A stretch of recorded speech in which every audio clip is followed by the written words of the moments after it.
नमस्कार दोस्तों, शिक्षा सेवा में आपका स्वागत है। आज के वीडियो में हम लोग देखेंगे सभी महत्वपूर्ण पंचवर्षीय योजना के बारे में जानेंगे। तो चलिए इसे खोलते हैं। हमारा मिशन ये समझना है कि आजादी के बाद भारत ने अपने भविष्य का नक्शा कैसे बनाया। ये योजनाएं सिर्फ आर्थिक नीतियां नहीं थीं, ये एक राष्ट्र के चरित्र को गढ़ने की कोशिश थीं। और ये समझने के लिए कि ये सब शुरू कैसे हुआ, हमें उस दौर की दुनिया को देखना होगा। ये विचार यूएसएसआर यानी सोवियत संघ से लिया गया था, जहां सरकार हर चीज की योजना बनाती थी। भारत में प्रधानमंत्री जवाहरलाल नेहरू इस सोच के सबसे बड़े पैरोकार थे। उनका मानना था कि अगर भारत को गरीबी और पिछड़ेपन से निकलना है तो एक अनुशासित, नियोजित रास्ते पर चलना ही होगा। और इसे लागू करने के लिए एक पूरी मशीनरी तैयार की गई होगी। जी हाँ, 1950 में योजना आयोग बना, जिसे एक तरह से भारत का आर्थिक थिंक टैंक और सुपर कैबिनेट दोनों का दर्जा मिला। अच्छा। और 1 अप्रैल 1951 को पहली पंचवर्षीय योजना लागू हुई। तो एक बिल्कुल नया देश, जिसके सामने विभाजन का दर्द था, संसाधनों की भारी कमी थी, ऐसे में सबसे पहला, सबसे जरूरी काम क्या था? पेट भरना। उस वक्त की सबसे बड़ी सच्चाई यही थी। देश अनाज की भारी कमी से जूझ रहा था। हमें अमेरिका जैसे देशों से अनाज मंगाना पड़ता था। तो मतलब पहली प्राथमिकता कृषि ही थी। बिल्कुल। पहली योजना का पूरा ध्यान कृषि और सिंचाई पर था। ये हैरल्ड डोमर मॉडल पर आधारित थी, जिसका सीधा सा मतलब था देश जो भी बचाएगा उसे ऐसी जगह निवेश करेगा जिससे और ज्यादा उत्पादन हो, यानी पैसे से पैसा बनाना। और नतीजा? नतीजा तो उम्मीद से कहीं बेहतर रहा। लक्ष्य था 2.1% विकास दर का, लेकिन देश ने 3.6% हासिल किया। ये सिर्फ एक आंकड़ा नहीं था, ये एक नए राष्ट्र के लिए बहुत बड़ी मनोवैज्ञानिक जीत थी। एक भरोसा था कि हम ये कर सकते हैं। बिल्कुल। और ये सिर्फ खेतों में फसल उगाने की बात नहीं थी। इसी दौरान देश की बुनियाद रखी जा रही थी। नेहरू ने भाखड़ा नांगल, हीराकुंड और दामोदर घाटी जैसी विशाल बहुउद्देश्य परियोजनाओं को आधुनिक भारत के मंदिर कहा था, है ना? जी बिल्कुल वही।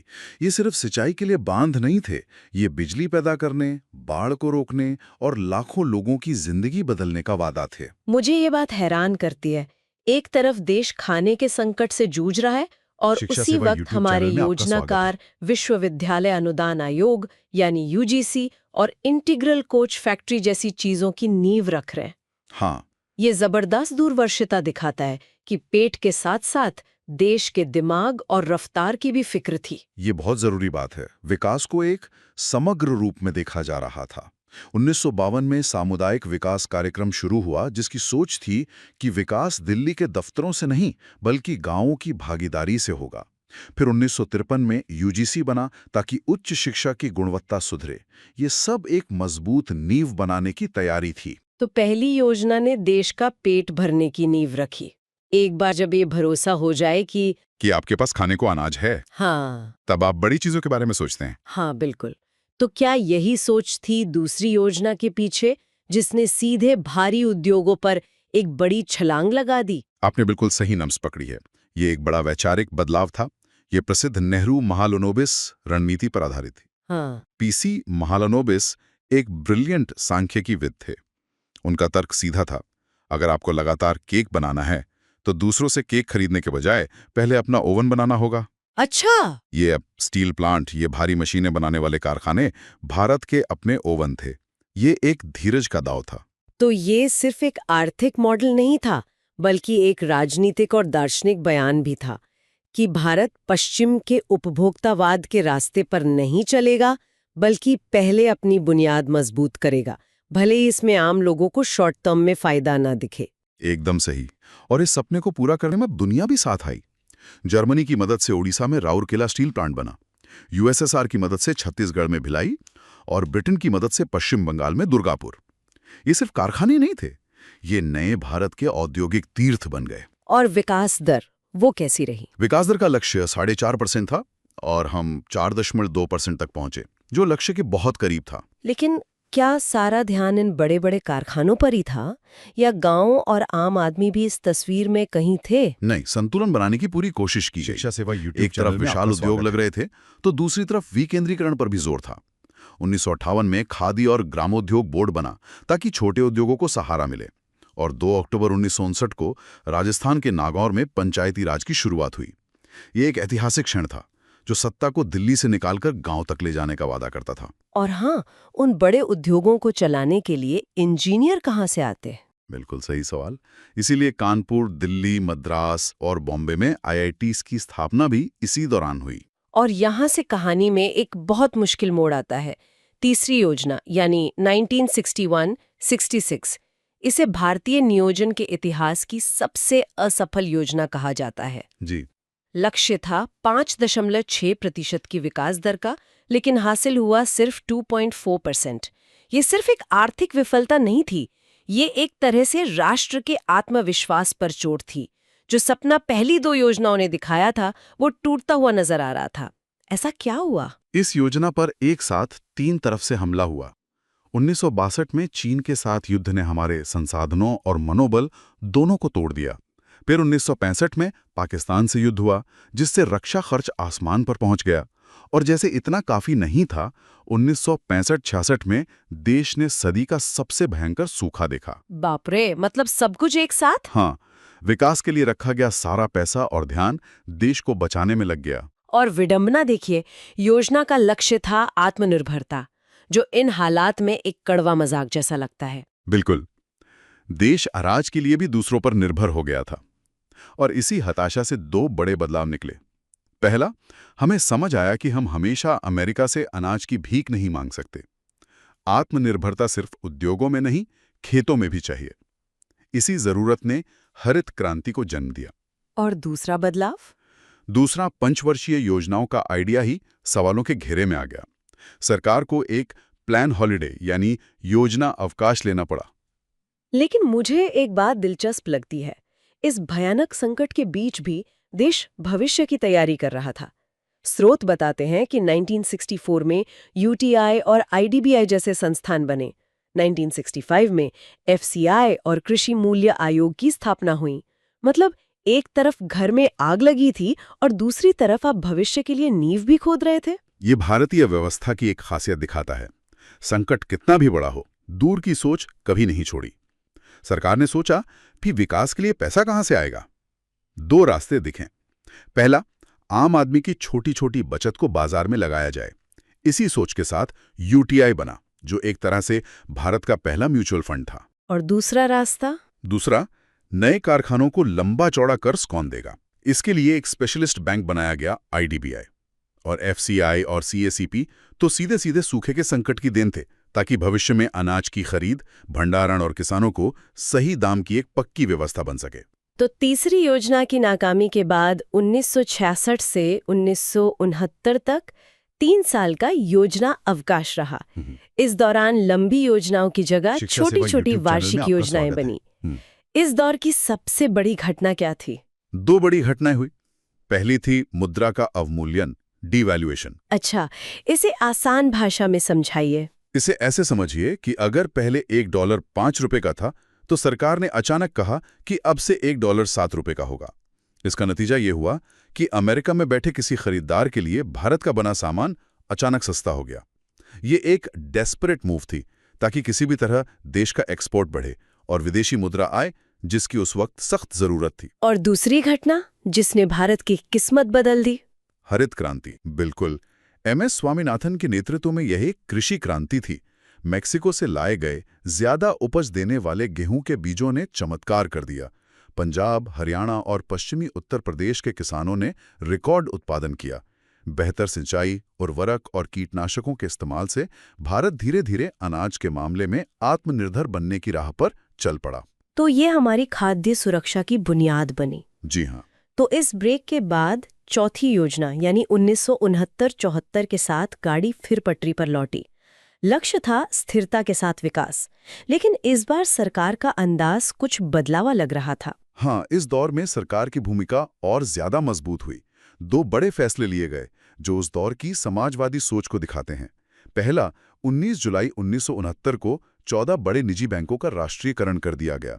इसका क्या तर्क दिया गया? सरकार का तर्क था कि ये बैंक सिर्फ बड़े उद्योगपतियों को कर्ज देते हैं, अब इनका पैसा आम आदमी और किसानों तक पहुंचेगा। और दूसरा, MRTP एक्ट लाया गया, जिसका मकसद था देश की संपत्ति को कुछ औद्योगिक घरानों के हाथ में जमा होने से रोकना। और इसी दौर में एक और क्रांति हुई, लेकिन इस बार खेतों में नहीं, बल्कि डेयरियों में।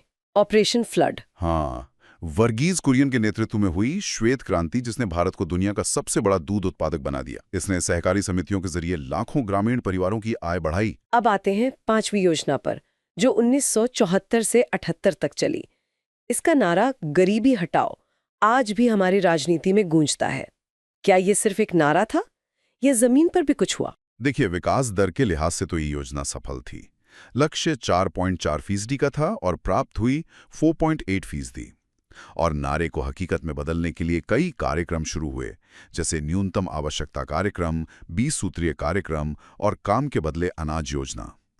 लेकिन ये योजना अपनी आर्थिक उपलब्धियों से ज्यादा राजनीतिक घटनाओं के लिए याद की जाती है। आप 1975 में लगे आपातकाल की बात कर रही हैं। हाँ, इसी योजना के दौरान 1974 में पोखरण में स्माइलिंग बुद्धा परमाणु परीक्षण हुआ, शिक्षा सेवा जिसने यूट्यूब दुनिया को चैनल में भारत आपका की स्वागत ताकत है। का एहसास कराया। और फिर 1975 में देश में आपातकाल लगा दिया गया। और फिर जब जनता पार्टी की सरकार आई तो उसने इस योजना को समय से पहले ही खत्म कर दिया था। जी, उसने इस योजना को 1978 में, यानी समय से 1 साल पहले ही खत्म कर दिया। ये 4 साल तक चलने वाली अकेली पंचवर्षीय योजना है। तो इसके बाद एक और प्रयोग हुआ। जनता पार्टी सरकार अनवरत योजना या रोलिंग प्लान लेकर आई 1978 से 80 तक। ये क्या था? इसे ऐसे देखिए, पंचवर्षीय योजना एक लंबी ट्रेन यात्रा का टिकट खरीदने जैसा है, जहां 5 साल का रूट पहले ही तय कर लेते हैं। रोलिंग प्लान एक कार चलाने जैसा था, जहां आप हर मोड़ पर गूगल मैप्स देखकर अपना रास्ता बदल सकते थे।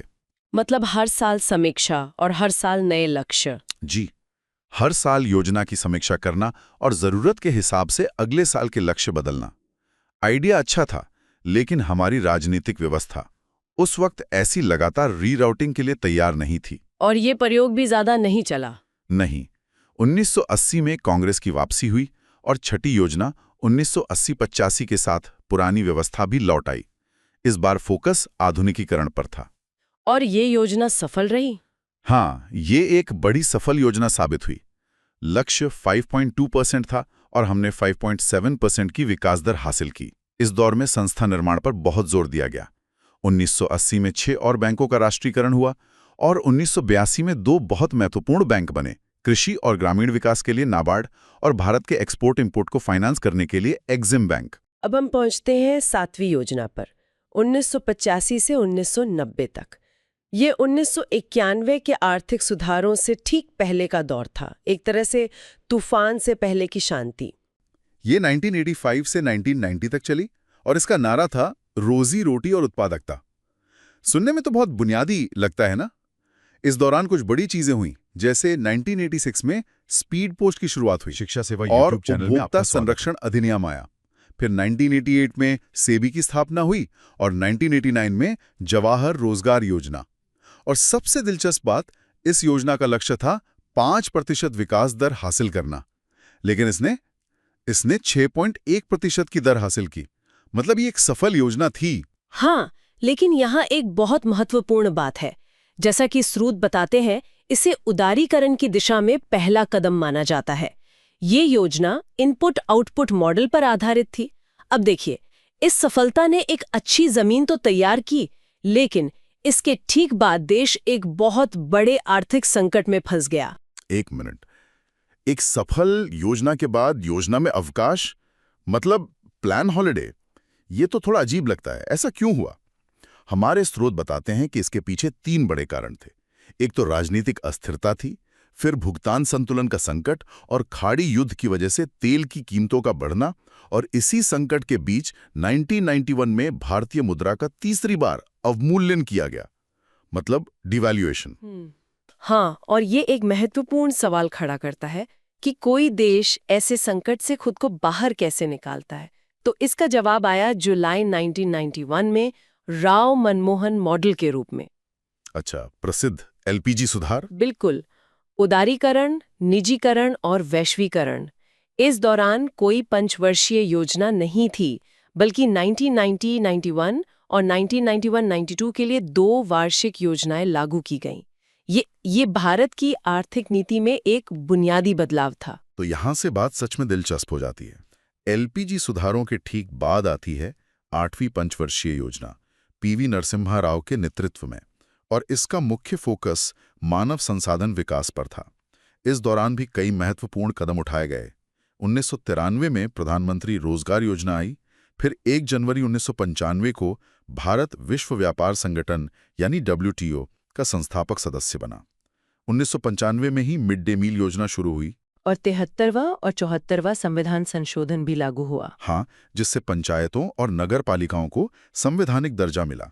ये बहुत बड़ा कदम था। और नतीजा लक्ष्य था शिक्षा सेवा 5.6% YouTube चैनल में की आपका विकास स्वागत दर है। का और हासिल हुई 6.8% की शानदार दर।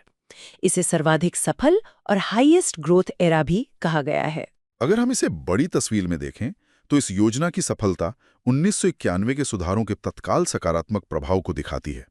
जॉन डब्ल्यू मिलर मॉडल पर आधारित इस योजना में मानव संसाधन और सत्ता के विकेंद्रीकरण पर ध्यान देना एक बहुत ही दूरदर्शी कदम था। अब बात करते हैं 9वीं योजना की, जो 1997 से 2002 तक चली। ये स्वतंत्रता की 50वीं वर्षगांठ पर अटल बिहारी वाजपेयी के नेतृत्व में शुरू हुई। इसका उद्देश्य था सामाजिक न्याय और समानता के साथ आर्थिक समृद्धि। इस दौरान देश ने बड़े घटनाक्रम देखे। पोखरण 2 परमाणु परीक्षण 1998 में और फिर 1999 में कारगिल युद्ध। साथ ही स्वर्णिम चतुर्भुज जैसी इंफ्रास्ट्रक्चर परियोजनाओं और सर्व शिक्षा अभियान की भी शुरुआत हुई। हालांकि इस योजना अपना लक्ष्य हासिल नहीं कर पाई। 6.5% के लक्ष्य के मुकाबले सिर्फ 5.4% की वृद्धि दर ही मिल सकी। और स्रोत बताते हैं कि लक्ष्य चूकने के पीछे एशियाई वित्तीय संकट और परमाणु परीक्षणों के बाद जो प्रतिबंध लगे थे वो बड़े कारण थे। इससे पता चलता है कि बाहरी कारक मतलब एक्सटर्नल फैक्टर्स राष्ट्रीय योजनाओं को कैसे प्रभावित कर सकते हैं। इसके बाद आई 10वीं योजना 2002 से 2007 तक। इसका लक्ष्य तो बहुत ही बड़ा था, अगले 10 वर्षों में प्रति व्यक्ति आय को दोगुना करना। इसकी प्रमुख पहलों में प्रधानमंत्री ग्राम सड़क योजना का विस्तार था, फरवरी 2006 में नरेगा का लागू होना और जेंडर गैप में 50% की कमी का लक्ष्य भी शामिल था। और ये योजना लक्ष्य के बहुत करीब पहुंची।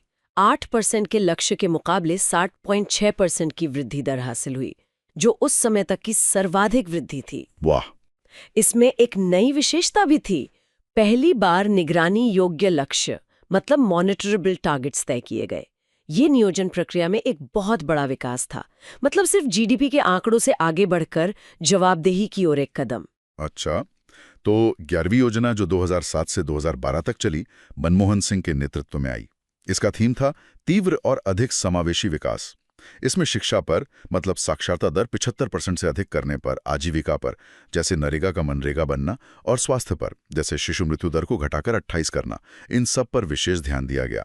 हाँ, और इसने 8.1% के संशोधित लक्ष्य के मुकाबले 7.9% की विकास दर हासिल की, जो काफी ऊंची दर थी। तो ये समावेशी विकास का क्या मतलब था? देखिए, समावेशी विकास यानी इंक्लूसिव ग्रोथ यहाँ केंद्रीय विषय बन गया। इसका मतलब था कि विकास का फायदा समाज के हर तबके तक पहुंचे। इसी सोच का हिस्सा था कि कृषि विकास का लक्ष्य 4% रखा गया। और फिर आती है योजना आयोग की अंतिम कड़ी, 12वीं पंचवर्षीय योजना, जो 2012 से 2017 तक चली। इसका थीम था तीव्र, सतत और अधिक समावेशी विकास। यहाँ एक नया शब्द जुड़ गया, सतत यानी सस्टेनेबल। इसमें प्राथमिकता वाले क्षेत्र थे ऊर्जा, इंफ्रास्ट्रक्चर और सामाजिक सेवाएं। गरीबी में 10% की कमी, 5 करोड़ नए रोजगार, सभी गांवों को सड़क बिजली से जोड़ना जैसे कई बड़े लक्ष्य रखे गए थे। बिल्कुल, और ये जो सतत विकास का जुड़ना है, ये वैश्विक सोच में आए बदलाव को दिखाता है। इसी दौरान एक और बड़ा सुधार हुआ, प्रत्यक्ष लाभ हस्तांतरण यानी डीबीटी। हाँ, आपका पैसा आपके हाथ। जी, इसकी शुरुआत 2013 में बिचौलियों को खत्म करने के उद्देश्य से की गई थी। तो इन सब का क्या मतलब है? मतलब हमने पंचवर्षीय योजनाओं का एक लंबा इतिहास देखा, लेकिन फिर ये सिलसिला रुक गया। हमारे स्रोतों के अनुसार 2014 में योजना आयोग को समाप्त कर दिया गया और 1 जनवरी 2015 को नीति आयोग का गठन हुआ। इसके साथ ही सबका साथ, सबका विकास के नारे के साथ एक नई दिशा की शुरुआत हुई। हाँ, जिसमें प्रधानमंत्री जन धन योजना, मेक इन इंडिया, स्वच्छ भारत मिशन और डिजिटल इंडिया जैसी योजनाएं शामिल थीं। तो ये योजना आयोग से नीति आयोग का बदलाव, ये कितना बड़ा था? ये केंद्रीयकृत नियोजन निकाय से एक पॉलिसी थिंक टैंक में एक बुनियादी बदलाव है। यदि हम विकास दर की तालिका देखें तो यह एक मिला जुला रिकॉर्ड दिखाती है। 7वीं और 8वीं योजनाएं लक्ष्य से आगे निकल गईं, जबकि बाकी योजनाएं या तो लक्ष्य के करीब रहीं या पीछे रह गईं। तो आज हमने 7वीं योजना के शुरुआती सुधारों से लेकर 1991 के ऐतिहासिक मोड़, फिर उच्च विकास दर के दौर और समावेशी विकास पर ध्यान केंद्रित करने तक योजना आयोग के युग के अंत तक का पूरा सफर तय किया। YouTube चैनल सही में कहा, आपका यह स्वागत है। अनुकूलन की कहानी है। आर्थिक मॉडल एक राज्य संचालित दृष्टिकोण से विकसित होकर ज्यादा खुला, समावेशी और अब नीति आयोग के साथ सहकारी संघवाद पर केंद्रित हो गया है। वैसे एक विचार मन में आता है, फंड आवंटित करने वाले योजना आयोग से एक थिंक टैंक के रूप में काम करने वाले नीति आयोग में बदलाव एक बहुत बड़ा कदम है। हाँ बिल्कुल। तो ये सोचने पर मजबूर करता है कि तेजी से बदलती वैश्विक अर्थव्यवस्था में क्या 5 साल का एक कठोर नियोजन मॉडल आज भी प्रासंगिक है या भारत के भविष्य के लिए एक अधिक लचीला और सलाहकार दृष्टिकोण बेहतर है। ठीक है दोस्तों, मिलते हैं अब किसी अगले वीडियो में। तब तक के लिए और इस वीडियो को देखने के लिए आपका बहुत बहुत धन्यवाद।